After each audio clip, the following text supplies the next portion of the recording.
Ladies and gentlemen, boys and girls, and everyone in between, I am Dragon Hugs, and I would like to welcome you back to Building Bread. We've gone through a transformation since our last episode, and have been imbued with the spirit of the dragon. Now it's just a head, but you get the point. So I just wanted to capture this because I thought this was pretty neat. I haven't seen this before. We have an end city with an end ship right next to another city with another end ship. That was pretty convenient. What we're doing right now is just a little bit of end rating because I'd like to have a couple of spare sets of Elytras. So something just wasn't planning on putting it in an episode, but wanted to share because I thought it was kind of cool. Hello, other ship. So I'd call that a pretty successful trip. Works for me. So today on Building Bread, we are going to select where we're going to start building our first real base. And this may be our final base. I don't know at this point. We may decide that we want to build a bigger base. We may decide that we want to do a mega build that this place just can't support. But for now, this is a good start. It's good to have something to go through. And there are a lot of different ways that you can pick out wherever you want your base to be. I tend to like to pick something that has a lot of useful resources nearby and also is an interesting feature in the landscape. And the reason for that is that I like to create something with what the seed has given. It's fun to work within those kind of constraints because, I mean, Minecraft is a sandbox game. You can do anything you want. You can build anything you want. You can build a super futuristic world. You can build a super medieval world. You can build skies full of pixel art. It doesn't matter. It's up to you. And whatever you do is the right thing if it makes you happy. So, that being said, let's see how I'm going to select what makes me happy and find the spot for my next base. So this is Amidst, which allows you to view the map. So what we've done here is we've opened our save game for our local single player in order to look at what the world looks like. And this is something we could do ourselves if we wanted to. We could make a map with a cartography table. We could fly around the world and we could put this up. This just makes it much faster. So what we're looking for are interesting features. And what I want to focus on is this area right here. I think that this looks like a good place to start building our first base. It is an island. It is near an ocean. It is reasonably sized, so we should be able to build something on it. You can see the scale is 500 blocks here. So it looks like the whole island is about 500 by 500. It's also near a couple of interesting features. We're near a swamp. We're near a jungle. We are near a deep ocean that looks like it doesn't have much around it, so we could build a mob spawner somewhere around here. And it looks like a pretty good place. So let's look at the coordinates. And it looks like it's around maybe 1200 by 512. So let's try going there and see what the place looks like. So we're on our way flying to check out what the terrain looks like in the place we selected in Amidst as a potential new home. And we do fly over some interesting features. For example, this is a Illager Tower, and you can see a variety of them hanging around here. There is treasure in the top of these, and we can just hop in and see if it's anything worthwhile, which it really isn't. And that's not too surprising. So let's get back on our way. This looks about right. So this is definitely interesting. We have some interesting lava features, some interesting terrain generation, things completely defying gravity. And yeah, this looks like it has potential. I can picture building a variety of things here. And the view of the ocean, which is nice. Yeah, we could do nice things with this. There's enough of a foundation where we could just build in this entire island and make this our base, and still preserve some of the general features. So I think we may have found a new home. So let's set up and create ourselves a portal here, which we'll definitely move later on. But we can link this up with the nether. But this puts us... so again, we snap to the same place. And this is not something that we're enjoying. But we already know how to deal with this because we've learned this in a previous episode. I would love to know how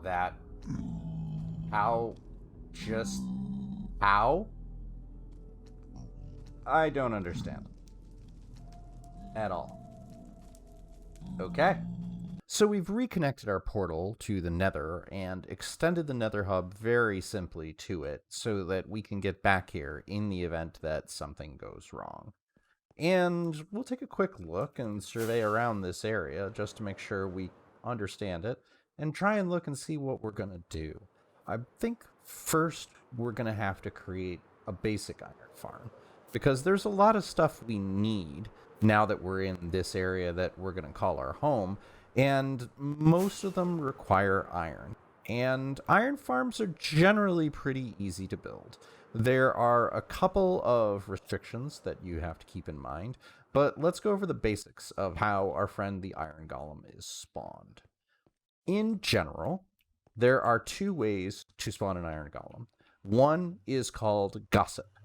And what happens with Gossip is that villagers, when they hit that time period where they gather up together and they all go and talk to each other and all day. So what happens is there is a chance, if they have not seen an Iron Golem, that they will talk and they will decide they're going to summon one. This takes way too long, so we're not going to use it. Instead, what we're going to do is we're going to cause the villagers to panic. And anytime that a villager sees a mob that is a threat to it, which means any mob that is aggressive, they will panic. And if enough of them panic at the same time, and they have not seen an Iron Golem in a specific amount of time, they will automatically summon one. So we're going to use this to our advantage. What we're going to do is we're going to get groups of 3 villagers. And we're going to get groups of 3 beds because the villagers have to be able to sleep in order to summon a golem. Previously, in other versions of Minecraft, what they had to do was they had to also work at a workstation. But that's no longer true.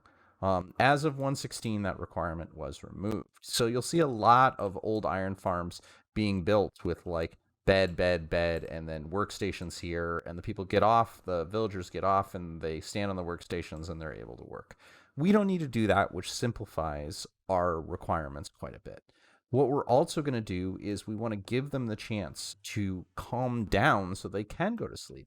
So what we're going to do is we're going to put an aggressive mob in between a series of villagers, which would be like probably about between here and where that cliff starts, where the aggressive mob will be in the hole. And they'll pop up and down out of visibility. And that will cause the golems to spawn in a platform of water. And we're going to run them off the platform of water into a lava blade, which will then kill them. So this is best accomplished with a time lapse.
So, villagers are definitely not fun. It is not enjoyable to try and get them to do things, but sometimes it works, and other times it doesn't. So we're going to see if we can get this guy to get in the cart, because I would be happy if it would do that. Get in the cart. Get in the cart. No, I don't want to go through the portal. Get in the cart. Let's knock the carpets out of the way and see if we can get a little more convincing. See, villagers don't like to walk on rails. They definitely try to avoid it whenever possible, as with most mobs do. So sometimes you can kind of convince them to go somewhere if you put rails where they are. Sometimes it works and sometimes it doesn't. For some reason, this villager really wants to go through that portal. But if we're lucky, we can grab him. There we go. And we got him. So now we just need to get it going. And we've set up this pretty decent track. But we disconnected this powered rail. So we'll knock that out. Put the powered rail back in. You'll note that I've used transparent blocks to kind of brace them in, because the advantage of transparent blocks is that they won't suffocate. Alright, and away we go. Let's see. If we've done this right, the villager should go all the way down from one portal to another. And let's actually fly. And up, we have a rogue minecart. Rogue minecart. Alright, nope, you want to go this way. This is the way you want to go. Go. Okay, so if we've done this right, it'll go all the way to the other portal. And we can box this in so there is no escape. And then try to convince this villager that perfect, through there is where it wants to go. So now let's go back and get the other one. All right. One trick you can use is to kind of keep talking to them, and then they'll just keep following you. If you're fast enough with it, you generally can get them to go wherever you want, but they definitely do have a mind of their own. One nice trick to realize is that mine carts will only go so far when they're empty, and they definitely go less far than when they're full. So you can use that to shove the minecart through the portal, I guess. Alright, so if we've done it right... Hello, villager. You want to go into the portal? Look into my eyes. You want to go into the portal. It's a fun place to be. Come on. Alright. So now, if we've done our job right, we've corrected this little contraption. We should just be able to put a minecart in here, hit a button, and there we go. Perfect. Alright.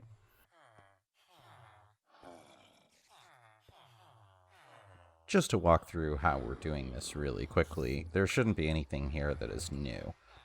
In here, we have a very, very simple villager breeder that uses the exact same thing that we did before and drops the villagers down into this area here.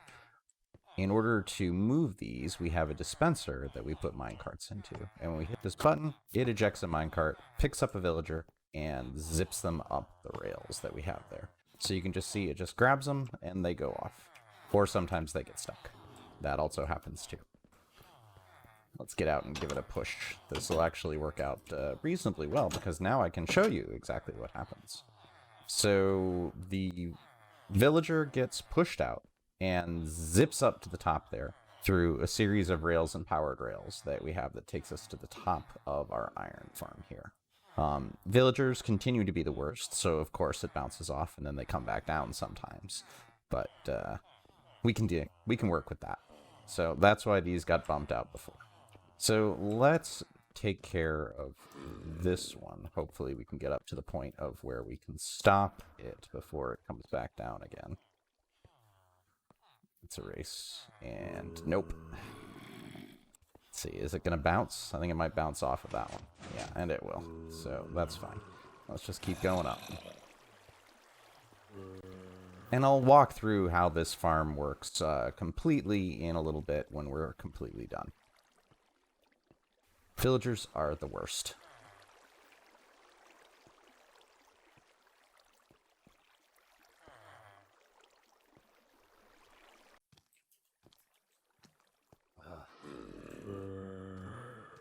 At least zombies are predictable. Villagers might be the worst, but the zombies at least will follow you.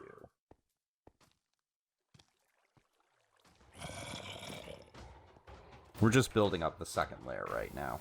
Getting all the villagers in here has been about as much fun as you would expect. And now we have one more villager and 2 more zombies, and then clean up all our scaffolding, and we'll be done with this iron farm.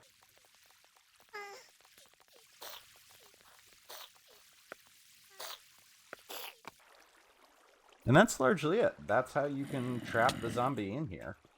Because the nice thing is that they can't really get you. And then you can just knock out all these placement blocks that were put in order to protect yourself. Float down and get another one. And we've got one of our 2 zombies for this level done. Would you like to hold something for me? No? No, it's shiny. Shiny glass. Shiny glass. Why do you not like shiny glass? Oh, fine. Reject my gifts. Hurt my feelings. It'd be cool if you like glass. Full armor. I mean, it's leather, but still. Do you accept glass? Do you take it? Would you like it? It's shiny. Come on. Nope, don't go through the portal. We're gonna regret that later. Here, zombie, zombie, zombie, zombie. Come out and play. I have shiny glass for you. Well, thank you for being pest control, I guess. Oh, you're a better shot than I am. Do you take glass? Glass. What is wrong? Oh, yeah, you do. Alright, come with me. Come with me if you want to live.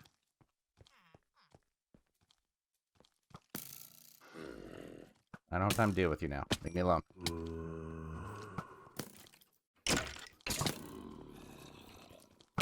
Nope. Nope. Nope. Nope. Nope. Okay, that worked out well. No, I don't care about you. You go away. You come with me.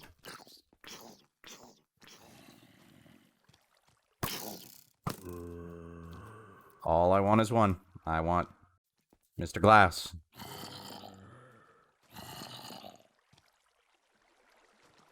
Come on, right here. Right here. Come on. Come eat my face. You know you want to. Delicious faces. Right here. Nope. Not you. No face for you. Just come on. Come follow me. Come on. Bingo. Okay. Now we should just be able to do one of these. One of those.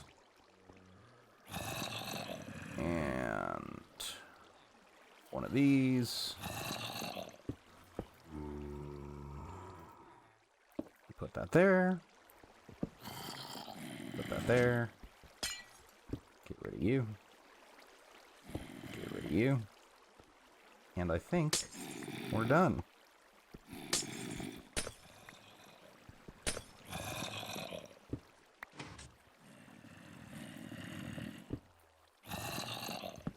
So if I charge this and charge that, we should be good to go.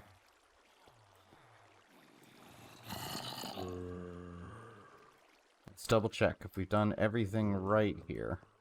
The next time these pop, we should see 2 golems fall and 2 golems spawn. Maybe 2. 1, 2, 3, 4. 1, 2.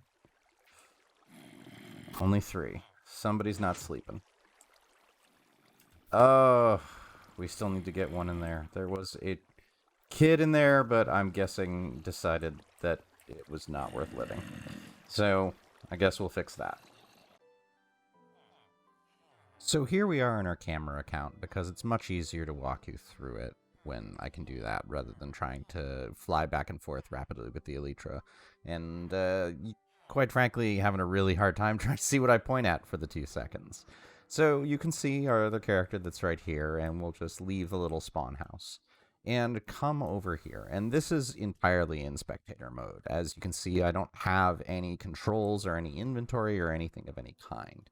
So this is just an account that I use in order to check out farms and such like that. And you can see we've got a couple of golems falling every now and then. But basically, the way that this works is down here we have what is called an etho hopper clock. Inside each of these hoppers, you can go down and see that there are items that will go and will slowly drain from one hopper to the other. And when they do that, that will cause the sticky pistons that are over here to trigger, moving this block of redstone back in front and away from this repeater. And what that will do is that will flip this redstone torch column. And we're doing this to carry the signal up. Basically, what happens is when this repeater is powered, it turns off this torch, which turns on this torch, which turns off that torch, and so on and so forth. And when this torch is turned off, as you can see, these sticky pistons retract. And that breaks line of sight between the villagers that we have here and these zombies. And so when that breaks, they're allowed to be calm, they're allowed to sleep. We're in 1.16, so things that used to be required was to give them a workstation so that they could work at. But as of 1.16, that is no longer required. So we just did away with it. We have 2 levels that we're using this on. And because of each one of these little pods here, we have the ability to spawn 2 iron golems per column of water here, per little pool that goes on. So basically what happens if we time this properly, when this fires, we'll summon 8 golems for the entirety of it. And because this is all flowing water, there's water sources towards the front of the walls, what will happen is they'll all be pushed off. They'll all be pushed down into this water below, and they will flow down into the water blade. And you can see that's what happened right here. So when they go into this lava blade, the lava blade will slowly kill them because iron golems have a lot of hit points, as we've referenced before. And then once they die, because the lava blade is so high and they hit the ground when they die, their items will be swept up by the water here, and it will go into these hoppers and into this really simple collection system. And we've been running this for probably about an hour and a half at this point, maybe a little bit longer. And you can see it is gathering quite a bit of iron and poppies. And we haven't built any kind of a sorting system yet, and we'll definitely do that, but that's another episode. So let's talk really fast about the requirements for an iron golem to spawn. Basically, what happens is there is an area around these villagers, and that area is represented by the water up here. You can see that everything we have where we don't want iron golems to spawn is either glass or covered with a piece of redstone or some other thing that blocks them from being a spawnable location for the iron golems, because we only want them to land up here in these pools. Otherwise, we'll have them wandering around. The ones down here were basically generated before we had the collection completely settled, so some of them just spawned in random locations, and now we've got a few patrolling around, and that's okay. That's not a problem. But because these are all covered, these zombies are perfectly safe. We don't have to worry about them being burned from the day. And you'll notice that each one of them is carrying an item. This is why I was going around throwing items at the zombies, because anytime that a zombie has an item in its hand, it will not despawn. And this saves us a name tag, which name tags are a little expensive at this point in the game, but we'll definitely get that down as time goes on. The other thing to keep in mind is there's a specific timeout. from when villagers see an iron golem and when they'll spawn another one.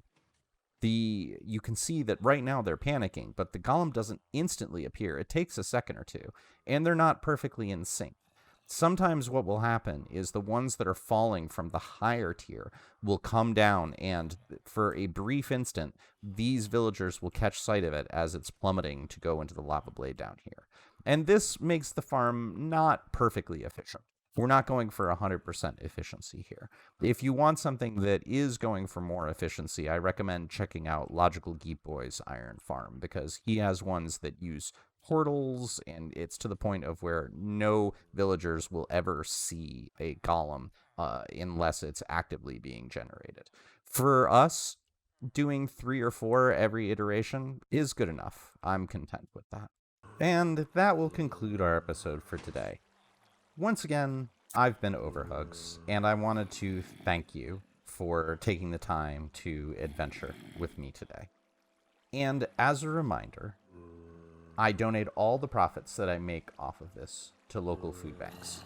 So if you've gotten something out of this today that you enjoyed, or you learned something, or something else that makes you want to come back, please take a minute to like, subscribe, and if you really enjoyed it, tell a friend, because right now, everybody could use a little bit of help, and together we can help people in need.